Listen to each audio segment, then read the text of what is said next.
Halo pemirsa, apa kabar Anda hari ini? Semoga selalu sehat di masa pandemi dan selalu bersemangat untuk menjalani aktivitas. Bagi pemirsa yang harus tetap bekerja di luar rumah, jangan lupa untuk selalu menggunakan masker. Hari ini program Berita News Point hadir menjumpai Anda bersama saya, Belinda Amanda. Selama 30 menit ke depan, News Point akan menyajikan berita terbaru seputar Universitas Brawijaya dan Malang Raya. Jangan kemana-mana, keep on our channel News Point.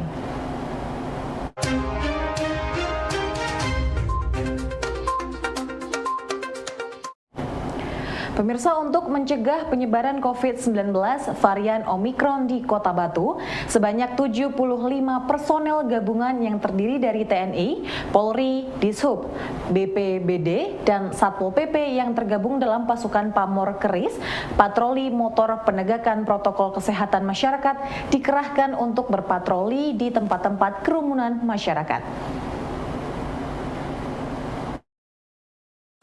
Wali Kota Batu, Dewanti Rumpoko, hadir bersama dengan Kapolres Batu, Kajari, Ketua DPRD, dan Pabung Kodim 0818 untuk memantau langsung kesiapan personel gabungan pasukan Pamor Keris yang akan memantau kedisiplinan masyarakat dalam menaati protokol kesehatan. Wali Kota Batu juga menghimbau kerjasama seluruh masyarakat untuk kembali disiplin protokol kesehatan dan mengajak para lansia yang belum melaksanakan vaksin untuk segera melakukan vaksin. Sementara itu, Kapolres Batu menjelaskan bahwa sasaran patroli personel gabungan adalah lokasi kerumunan masyarakat seperti pasar, objek wisata, dan hotel. Nah, saya mohon dukungan kerjasamanya bahwa sekarang ini pandemi belum berakhir, tapi masih harus kita jaga situasi kondisi, dan yang paling bisa menjaga itu adalah kita sendiri. Satu, dengan protokol kesehatan, dengan mengurangi aktivitas, dan yang terakhir saya mohon dengan vaksin, dan khususnya kepada lansia yang masih belum banyak yang vaksin, masih 60% lebih sedikit. Untuk itu saya mohon keluarganya untuk bisa mengajak para orang tua, mbah, kakek, nenek untuk bisa vaksin. Jadi untuk patroli Pamor Keris ini, kami tidak sendiri, kami berkolaborasi dengan stakeholder yang lain, dari rekan-rekan TNI, kemudian dari Pol PP, kemudian dari BPBD, dan juga dari Dishub. Kami akan melaksanakan patroli dengan tugas utama untuk menjaga penerapan protokol kesehatan dilaksanakan dengan baik di Kota Batu ini. Kami akan melaksanakan kegiatan ini secara rutin setiap hari dengan sasaran-sasaran tempat kerumunan masyarakat, tempat masyarakat beraktivitas, objek wisata, hotel, dan lain-lain. Apabila nanti di dalam patroli petugas menemukan adanya disiplin yang tidak dilaksanakan atau kurang disiplinnya masyarakat protokol kesehatan, maka akan dilaksanakan random sampling swab antigen. Pemirsa, berdasarkan survei literasi digital di Indonesia tahun 2021 yang dipublikasikan oleh Kominfo 20 Januari 2020 lalu, indeksi literasi digital masyarakat Indonesia meningkat. Dilihat dari meningkatnya budaya digital yang mendapat skor tertinggi dengan skor 3,90 dalam skala 5. Meningkatnya literasi digital Indonesia seharusnya berpengaruh terhadap peran perpustakaan dalam menjawab tantangan perkembangan teknologi digital saat ini. Namun masih banyak perpustakaan di Indonesia yang masih belum siap dalam melakukan adaptasi teknologi, terutama perpustakaan di luar Jawa. Menanggapi hal tersebut, Ketua Program Studi Ilmu Perpustakaan via UB, Dr. Farida Nurani, menyampaikan bahwa butuh support sarana dan prasarana teknologi yang besar dari pemerintah untuk mengembangkan perpustakaan di daerah. Baik, kalau terkait dengan perpustakaannya, memang kalau untuk mengikuti atau beradaptasi dengan teknologi informasi, itu memang butuh sarpras ya. Artinya kalau sudah kaitannya dengan sarpras, berarti kan kaitannya dengan anggaran dari pemerintah untuk pengadaan yang sifatnya untuk digital, sifatnya yang dikaitkan dengan teknologi informasi. Tetapi seiring dengan berjalannya waktu, ini menjadi tuntutan yang kuat untuk kepada pemerintah, baik pemerintah pusat maupun daerah, untuk kemudian beradaptasi, memfasilitasi, memberikan alokasi dana terkait dengan perubahan paradigma dari perpustakaan yang sifatnya koleksi, kemudian ke arah yang sifatnya digital. Ini menjadi tuntutan, Mbak, tidak bisa kemudian dibiarkan terus-menerus seperti ini. Suatu saat karena kalau ini dibiarkan terus lama-kelamaan akan tenggelam. artinya ini akan tertinggal. Perpustakaan itu akan tertinggal kalau dia tidak bermetafor ya, tidak mau berubah untuk ke arah digital. Tetapi untuk ke arah itu memang sangat dibutuhkan besar dana dari pemerintah dalam hal ini penyediaannya untuk pengadaan sarprasnya. Tetapi bagi kami ilmu perpustakaan dari prodi ilmu perpustakaan PSIP di via UB ini terkait dengan SDM, insya Allah di prodi kita itu sudah menyediakan atau sudah membekali calon pustakawan itu yang memang sudah adaptif terhadap teknologi informasi. Nah, dari kurikulum yang kita sediakan terkait dengan pengembangan SDM-nya, ya capaian lulusan nanti yang kita harapkan adalah yang seperti ini, ya. Artinya yang adaptif terhadap teknologi informasi. Dari 57 mata kuliah yang ada dalam kurikulum kita, 30%-nya itu adalah yang berkaitan dengan IT.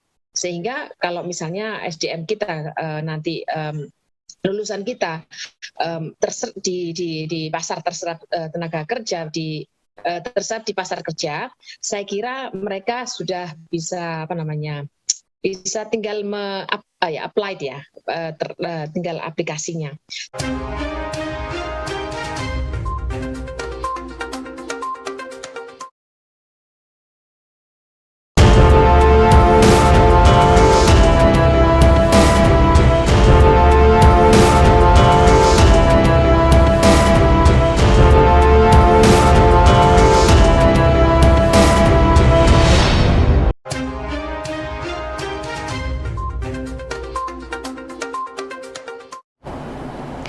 Pemirsa, animo warga Malang untuk berinvestasi dalam obligasi retail Indonesia atau ORI selama ini cukup tinggi. Menurut Farid Bahtiar dari Trimega Securities Malang, berdasarkan pada pengalaman ORI 19 dan 20 yang diluncurkan oleh pemerintah tahun lalu, ludes terjual seminggu sebelum penutupan.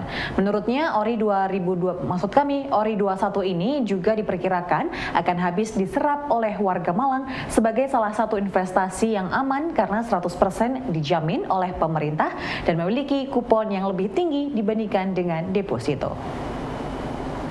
Kasus ORI di Malang cukup besar ya, terutama ori yang sebelumnya, SBN negara untuk retail, contohnya kayak ORI 20, ORI 19, itu cukup banget peminatnya. Jadi ini kan ada masa penawaran ORI itu antara tanggal 24 sampai 17 Februari ya 2022, ditawarkannya hanya pada tanggal tersebut. Namun kalau melihat ORI yang sebelumnya, itu sebelum masa penawaran habis, bahkan seminggu sebelum masa penawaran habis, kuotanya sudah habis.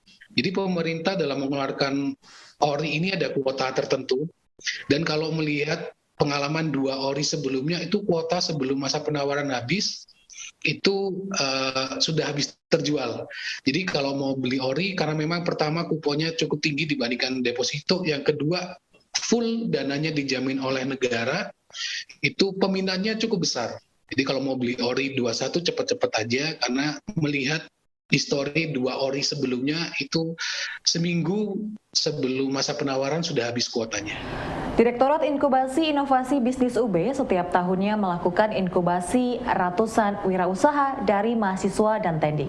Melalui program IAP yang sudah masuk tahun keempat, menurut Direktur D12B Dr. Bambang Ali, terdapat ratusan pendaftar yang kemudian dipilah oleh timnya. Dari pemilihan ini kemudian tersaring jenis wirausaha yang perlu mendapat inkubasi lanjutan hingga fase penjaringan investor. Masing-masing mereka mendapatkan mentor yang terbaik sesuai dengan kebutuhannya dari D12B. Saat ini terdapat sekitar 25 wirausaha yang sedang dalam tahap inkubasi lanjutan oleh D12B agar dapat menjadi wirausaha unggulan yang mampu menarik investor dan memiliki produk yang diminati oleh pasar. Jadi kalau di Mungkin kita berangkat dari tahun kemarin Pak ya, atau tahun ini juga ada target memang. Tapi jadi di pusat inkubasi itu kita ada YEP ya. YEP itu paling tidak ada sekitar berapa ya? Kalau sekitar 25 gitu ada 25-30-an. Itu yang ide-ide bisnis yang berasal dari baik mahasiswa aktif, alumni maupun tendik ya. Tenaga pendidik pun boleh. Kita punya atenan tenaga pendidik. Jadi kira-kira itu program itu setiap itu sudah tahun keempat. Jadi sudah puluhan lah. Setiap tahun itu sekitar 20-30-an. Kemudian dari pusat inovasi itu ada program inovasi dosen itu ya sekitar 10-15 ya. Sudah sekitar ya 10-an lah. 15. Di dua pusat itu pasti harus itu edukasi. Nah, kalau di pusat hati kan memang hati dan cipta itu kan bisa inovasinya atau invensinya itu yang tahun kemarin kan bisa. Tahun kemarin tapi belum dipatenkan atau apa. Kira-kira begitu. Kalau di pusat penerbitan kita ada program hibah ketahanan buku itu kira-kira 50 judul. Itu 1 tahun. Targetnya itu ada lagi yang mandiri, ada lagi yang reguler. Tahun kemarin kita nyetak 157 judul buku. Batch 5 kelas internasional Fakultas Pertanian Universitas Brawijaya akan dimulai pada semester genap pada bulan Februari mendatang. Wakil Dekan Bidang Akademik Universitas Brawijaya, Dr. Sujarwo mengatakan, kelas internasional ini merupakan bukti konkret FPUB dalam mempersiapkan mahasiswanya untuk memiliki daya saing internasional. Kelas internasional ini pada awal pembentukan bekerja sama dalam program BRIC Brawijaya Raja Manggala International Collaboration. Kelas internasional ini diproyeksikan juga untuk menjadi inisiator untuk kegiatan-kegiatan internasional seperti 3-in-1 program dan program dari Dikti IISMA. Beberapa hal yang kita sasar, mahasiswa yang berkemampuan Inggris di atas rata-rata ini nanti akan memfasilitasi atau menjadi inisiator untuk kegiatan-kegiatan internasional. Contohnya 3-in-1 program, terus kemudian sekarang program Dikti yang kayak IISMA, apa itu namanya, Indonesian International Student Mobility Award. Jadi Indonesian International Student Mobility Award atau IISMA itu kan mengirim mahasiswa-mahasiswa ke luar negeri, physically gitu ya, secara fisik. Nah itu mahasiswa kita kemarin ada 2 yang ke Hungaria, 1 ke Boston, US 1. Nah, di Hungaria itu mereka belajar tentang tourism, sedangkan yang di Boston belajar tentang strategic management. Ya, dua-duanya dari program studi agribisnis. Nah, memang ini yang kita ekspektasikan. Jadi selain ini kan opportunity yang kemudian di-generate dari mahasiswa-mahasiswa yang memang di dalam pengelolaan kelasnya menggunakan bahasa pengantar bahasa Inggris.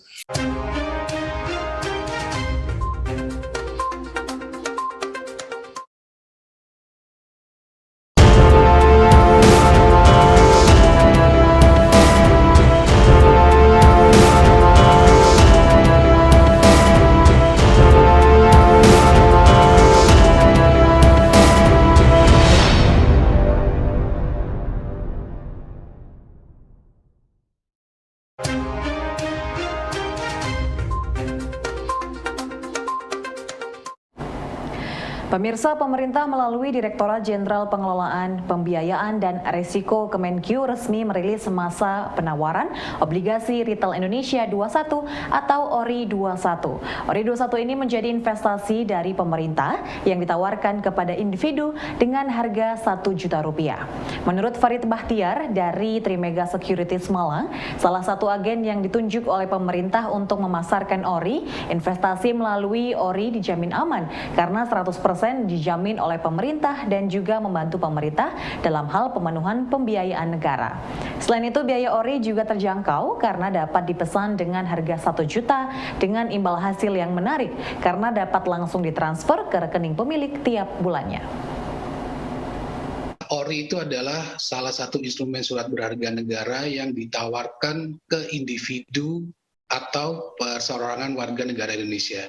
Jadi negara berhutang kepada kita, warga negaranya, dan ini untuk di pasar perdananya atau pada saat launching hanya ditawarkan ke individu atau perorangan, tidak ditawarkan ke perusahaan, tidak ditawarkan ke institusi. Kemudian keunggulan ori pertama sebenarnya aman. Kenapa? Karena memang full 100% dijamin oleh pemerintah. Ya. Yang kedua, karena memang ditawarkan oleh ke masyarakat individu, minimum pembeliannya hanya 1 juta saja. Jadi nominalnya cukup tidak besar. Dan yang ketiga, tentu saja return-nya lebih besar dibandingkan dengan deposito. Gitu. Jadi kalau kita beli ori sekarang, pertama mendapatkan return yang lebih tinggi dari deposito, aman, sekaligus membantu negara, misalkan kalau dalam hal ini sekarang mempercepat gitu ya. Jadi selain kita membantu negara, kita juga mendapatkan return yang menarik. Pemirsa, kebijakan pemerintah dalam menekan impor daging sapi saat ini dinilai kurang cepat dalam pemenuhan kebutuhan karena kesenjangan antara kebutuhan daging dan populasi semakin tinggi.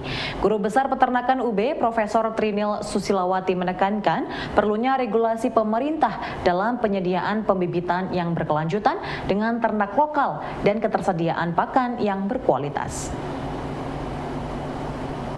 Jadi saat ini memang kebutuhan daging, ya daging merah istilahnya kalau dari kerbau dan sapi itu kan daging merah. Itu impor, Indonesia itu impor 48%. Jadi itu sapi hidup maupun daging beku. Jadi ini kan dari tahun ke tahun semakin meningkat. Ini disebabkan juga karena populasi sapi dan kerbau di Indonesia itu menurun, ya, atau tidak sebanding dengan kebutuhan konsumsi daging. Nah, oleh sebab itu pemerintah membuat kegiatan antara si komandan ini karena daging ini, masalah daging ini sangat mempengaruhi moneter, keuangan negara, itu yang menjadi masalah. Kalau yang dilakukan pemerintah apa? Yaitu meningkatkan populasi dengan memberikan istilahnya gratis semen beku, spermanya itu Pak. Jadi mulai sperma bekunya, kemudian ada fasilitas bantuan pakan, kemudian ada fasilitas pengobatan yang sakit. Nah, pada saat kemarin saya diundang adalah untuk penyediaan semen bekunya oleh balai-balai inseminasi buatan se-Indonesia. Begitu.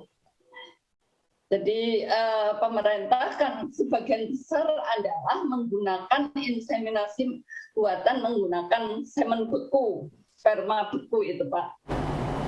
Pemirsa, perkembangan teknologi informasi digital yang demikian pesat membuat Prodi Ilmu Perpustakaan Universitas Brawijaya mengembangkan kurikulum yang disesuaikan dengan kebutuhan industri pasar kerja saat ini.